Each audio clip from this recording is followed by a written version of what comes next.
The laughter started before Earl Hutchins even made it back to his truck. I could hear it rolling across the gravel parking lot of Delacroix Feed and Supply like a wave, low at the first, then building, then spilling out the open screen door and following him all the way to his rusted 1964 Ford F-Set. Three men stood on the wooden porch, and not one of them had the decency to wait until I was out of earshot. "Ducks," said one of them, drawing the word out long and smooth, like I was tasting something sour. "The man wants to run ducks through his rice field." More laughter. The kind that isn't really about something being funny. The kind that is about making a man feel small. Earl put his hand on the door handle. The room was warm from the June sun. I did not turn around. I did not raise his voice. I stood there for just a moment, on a breath, maybe to then opened the door, climbed in, and pulled it shut behind him with a soft, deliberate click. Through the dusty windshield, I could still see them. Dale Fontino, the parish's biggest rice broker, was bent nearly double laughing, his two associates following along the way they always get. Earl started the engine. It coughed once, then caught. I had 300 acres of rice sitting in standing water back home and something was eating it alive. I had no money for chemicals. I had no credit left at the co-op. But I still had his ducks. And here is what none of those men on that porch understood yet. The ducks were going to be the whole answer. Evangeline Parish, Louisiana, summer of 1971. Earl Hutchins was 53 years old, a lean man, not tall, with hands that looked like they'd been carved from the same dark wood as his fence posts. He wore khaki work pants, a long-sleeved chambray shirt rolled to the elbows, and a canvas hat that had long since lost whatever shape it started with. He didn't say much. When he did speak, people tended to listen. His equipment was old, not charming old, but constant repair old. His wife Cecile kept the household accounts. His youngest son Thomas, 15 that summer, worked alongside his father every day school wasn't in session. That was the entirety of the Hutchins farm operation. It started in the second week of June, about 3 weeks after Earl had finished flooding his fields. Thomas spotted it first.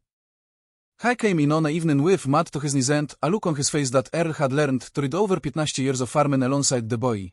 Not panic, but something quieter and more serious than panic. "Daddy," he said, setting his boots by the back door, "you need to walk the north field in the morning." Earl walked it before sunrise. The rice water weevil had come in harder than anything he'd seen in 25 years. The larvae were feeding on the roots beneath the waterline, and the damage was already visible in the way the young plants stood, slightly yellowed, slightly loose in the mud, like they'd lost their grip on the earth. He walked every row of every field that morning. By the time he came back to the house for coffee, he knew the full picture. All 300 acres were affected. The south fields showed the first signs of stem borers moving along the edges. And along the canal bank, grassy weeds were beginning to choke the margins. 3 problems, all at once, all feeding on each other. The chemical solution was straightforward. Any extension agent would have said the same thing: carbofuran for the weevils, a follow-up herbicide pass for the weeds. Earl knew the names, knew the application rates. He also knew exactly what it would cost. He and Cecile went through the numbers together that evening, quietly, carefully, without drama. The treatment for 300 acres would run between 800 and 1,000. They had 112 in the farm account. That was when Dale Fontino entered the picture. Dale was 44, broad-shouldered, and wore his prosperity the way some men wear cologne, heavily and in all directions. He ran Fontino Rice brokered out of a cinder block office on the edge of Ville Platte, and he held informal sway over a network of chemical suppliers, equipment dealers, and parish officials that made him, in practical terms, the most powerful man in the local rice economy. He had been after Earl's land for 2 years. Not aggressively, Dale Fontino was too smart for that. He made his offers sound like favors. Now, with 300 acres of rice under siege and no money for chemicals, he was about to get his second opportunity.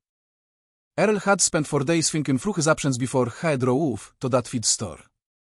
He had pulled out the old LSU agricultural bulletins he kept in a cardboard box under the workbench in his barn, bulletins on integrated pest management, on rice paddy ecology, on the natural feeding behavior of domestic ducks in flooded field conditions. Somewhere 15 years old. He had read them carefully, and he had made his decision. He needed 25 Indian runner ducks. Tall, upright birds that moved through water efficiently, didn't trample rice plants the way heavier breeds would, and were aggressive, tireless feeders. The Croydon supply was the only place within 40 miles that could source them. So Earl walked through the screen door and asked Raymond Delacroix quietly if he could get 25 Indian runners within the week. Raymond was a decent enough man, but not on how to keep his voice down when something surprised him. Indian runners? What in the world for, Earl? Earl explained it briefly, without decoration, the weevil pressure, the weed problem along the edges, how ducks moving through flooded rice in controlled rotations would feed on the larvae in the water, consume the aquatic weeds, and fertilize the standing water with their waste, feeding the very soil the rice was growing in. It was an old method, older than chemicals, older than most of the men in that feed store. Raymond's expression beat a smooth journey from surprise to uncertainty to something close to pity. That was when the screen door opened and Dale Fontino walked in, wearing a clean white shirt despite the heat, carrying a coffee from the diner across the street, moving through the space the way powerful men do in rooms they consider their own. He took in the scene quickly and smiled. Raymond answered before Earl could even turn around. Earl here wants to buy himself 25 Indian runner ducks. Says he's going to run them through his fields to handle the weevil problem. The smile on Dale's face began to get bigger. It got slower, more deliberate. He set his coffee on the counter and looked at Earl with the expression of a man choosing very carefully how much of what he is feeling to show. Ducks, he said. That is right, Earl said. Then Dale laughed. Not cruelly, almost worse than that. Amused. The laugh of a man watching a child try to fix a tractor with a crayon. Earl, you've got weevils and stem borers moving through 300 acres of standing rice in the heat of June, and your answer is ducks. He said it flatly, like he was repeating something a child had told him. Then his voice softened into something that wanted to sound like generosity. You can make on a phone call, get a spray rig out to your place by the weekend. We settle the bill at the harvest. A pause. Or you could wait on your ducks. Earl looked at him for a moment, not with anger, not with embarrassment, and said simply, I appreciate that. I'll let you know. He turned back to Raymond and arranged the order. Walking to his truck, he heard the laughter start. He heard Dale's voice carrying across the gravel. Ducks, I swear to you. Ducks. He put his hand on the door handle, let the laughter settle around him like weather. Then he got in, started the engine, and drove home to his fields. The ducks arrived Thursday morning, 23 Indian runners, too short of the 25 he'd asked for, sourced from a farm outside Appaloosas. When Earl and Thomas unloaded them into the holding pen, the birds stood tall and alert, their bodies upright like a row of winner battles, their dark eyes moving quickly over everything. They're skinny, Thomas said. They're built for moving, Earl said, not for sitting still. I had spent the 4 days of waking doing what nobody standing on that porch would ever see or think about, the preparation. I divided his fields mentally into 4 sections of roughly 80 acres each, mapped them on graph paper with a pencil and ruler. I walked each section with a length of rebar marked in 1-inch increments, checking water depths. Indian runners fed best between 4 and 8 inches deep. The north field was running close to 10 inches in places. I spent the better part of Tuesday afternoon adjusting riser boards on the levee pipes, dropping levels carefully, checking and rechecking. I built temporary drift fences from wooden stakes and chicken wire, for corridor lanes across the north field, each roughly 20 yards wide, creating channels that would guide the ducks in lawn, systematic passes through the rice rather than letting them wander. Thomas straightened up at on a point, pushed his head back, and looked at the arrangement of stakes and wire running out across the flooded field in the late afternoon light. This is going to work? He asked, not skeptically, but genuinely. Earl drove another stake. Ask Mistrzostwom Europy in 3 weeks, he said. They released the first 8 birds into the northernmost corridor on Thursday morning, 2 hours after sunrise. What happened in the next hour was one of the most purposeful things Earl Hutchins had ever watched. The Indian runners entered the corridor single file, instinctively, and began to work. Their heads went down in that rapid, rhythmic sewing machine motion of ducks feeding in earnest, not dabbling, but hunting. They moved through the rice rows without disturbing the plants, their narrow, upright bodies slipping between the stems with a precision that a wider breed could never have managed. Every few feet, on a wood plant its entire head beneath the surface, rooting along the muddy bottom where the weevil larvae were concentrated. Earl stood on the levee bank and watched without moving for nearly 40 minutes. They were not wandering. They were systematically clearing every living pest they could find. By the end of the second week, Earl had rotated all 23 ducks through every corridor lane in the north and northeast fields twice, and had begun moving them into the south fields where the stem borer pressure was concentrated. Here the ducks moved closer to the field margins, feeding on the aquatic grasses beginning to compete with the rice along the water's edge, dismantling the weed pressure bit by bit, root by root.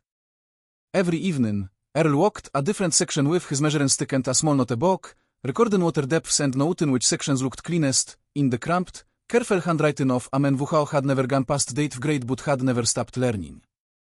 On the 14th day, he knelt at the edge of the north field and pulled a rice plant carefully from the mud. He rinsed the roots in the field water and held them up in the late afternoon light. White. Clean. Undamaged. He held them there for a moment, alone, no one watching. Then he set the plant gently back in the mud, pressed it in with 2 fingers, and stood up. There was still work to do. The rice told the story before Earl said a word to anyone. By the end of the 4th week of July, the north field, the section that had shown the heaviest weevil damage in early June, the section Dale Fontaine's spray rig would have hit first, was standing fuller and greener than anything Earl had grown in the previous 5 seasons. The plants had the deep, saturated green of rice when its roots are healthy and its soil is feeding it properly.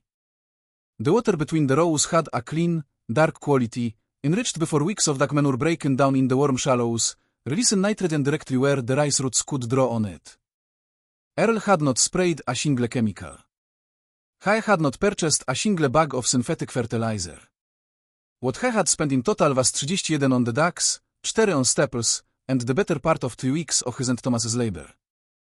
Word moved through Evangeline Parish the way words move in small places, quickly and in all directions. A young extension agent named Broussard drove out from the parish office and introduced himself respectfully at the edge of the field. They walked the levees together for nearly an hour, and Broussard kept stopping to crouch down and study the plants, the water clarity, the condition of the soil. Mr. Hutchkins, the young man said finally, standing up and holding his head in both hands, I have to be honest with you. I would not have recommended this. I would have told you to spray.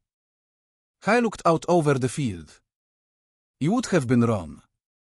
Earl nodded once, quietly, and they walked on. The harvest came in the 3rd week of August. When they took the grain to the elevator in Ville Platte and got the yield numbers back, Earl stood at the counter and read the ticket twice, not from surprise, but because he wanted to be sure he had it right before he folded it and put it in his shirt pocket. The North Field had yielded 4,100 pounds per acre.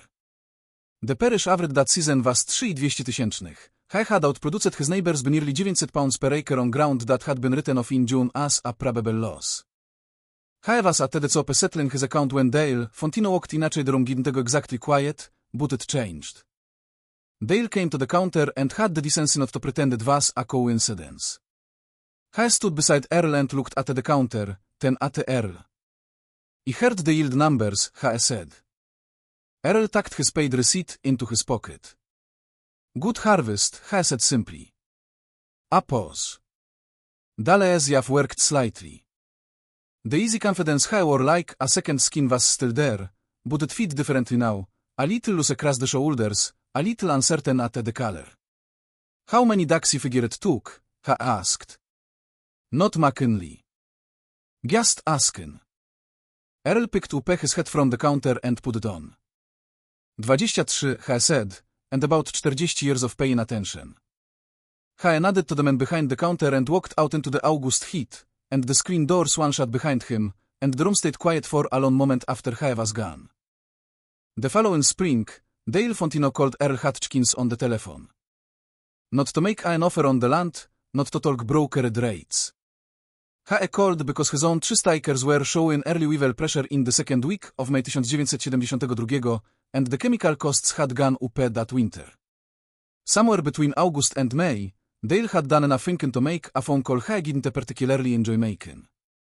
Earl listened to the whole thing without interrupting. Then he said, "Come out Saturday morning. Bring your boots." Dale came. He came without the clean white shirt and without the coffee from the diner. He came in work clothes, and he stood at the edge of Ellis Field in the early morning light and watched the Indian runners moving through the rice corridors. Earl had 31 birds bitten.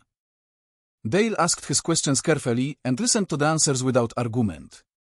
Earl showed him everything: the drift fence system, the corridor rotation, the water depth management, the morning feeding schedule. He walked him through it all with the same patience he brought to showing Thomas. He never mentioned the feed store parking lot. He never mentioned the laughter. He simply showed the man what he knew because the land needed it and the asking had been genuine.